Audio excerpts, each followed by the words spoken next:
For better or for worse, in today's music, a lot of the chord progressions are either the same or they're kind of static, where they're just playing the same 3 or 4 chords and they're repeating them even for the verse and the chorus. Well, today I wanted to show you something that's used to be kind of a cliche, but it's not really used much anymore. And I kind of wish it would make a comeback. It's the mighty minor 4 chord. So what do I mean by that? Well, let's take a little bit of a chord progression like this.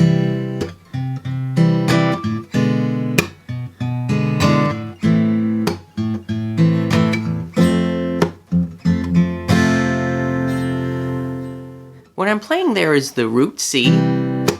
I'm doing E7, which is a dominant 7 leading to the A minor, to the F. So the F chord is our 4 chord in this key. So C, if you count up, C, D, E, F. 1, 2, 3, 4. That's your 4 chord. Well, what you can do is you can make that 4 chord A minor. And it really adds a mood to the song, and it leads really nice back to the 1 chord. So it could sound something like this.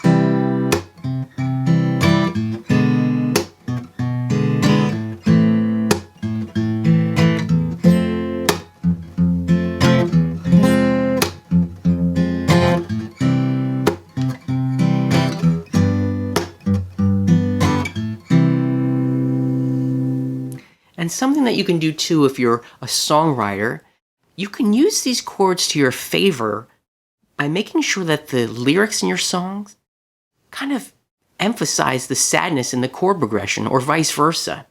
What do I mean by that? Well, forgive the singing, but I'll try to play a little bit of an example and I'll add some lyrics to it where you can see adding this 4 minor chord will add a little bit of sadness to that part of the song. You'll never know sorrow. You'll never know pain. You'll never know how it feels, babe, to love in vain. You'll never stand at the altar and wonder if it's really true. And you'll never know lonely like I do.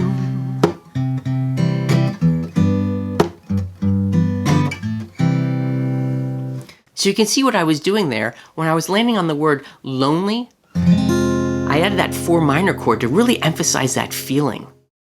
So experiment with this. Take one of your chord progressions that you might have already written for one of your songs and see where you land on the 4 chord, if it kind of makes sense to make it a 4 minor chord. And if you don't know how to play that, it's very simple. When you have the major chord, like this, if you're playing a bar shape, your 3rd is underneath your middle finger right here. It's the A note. And F chord is F, A, C. So the root, the 3rd, and the 5th. And to make anything minor, all you're going to do is take that 3rd and make it a flat 3. And everything else stays the same. So the root, flat 3. And the 5th. There's major, minor. So in this bar shape, all I'm doing is lifting up my middle finger to get that minor sound, that minor 3rd. So experiment with this. See if it adds a little bit of spice and color to your chord progressions.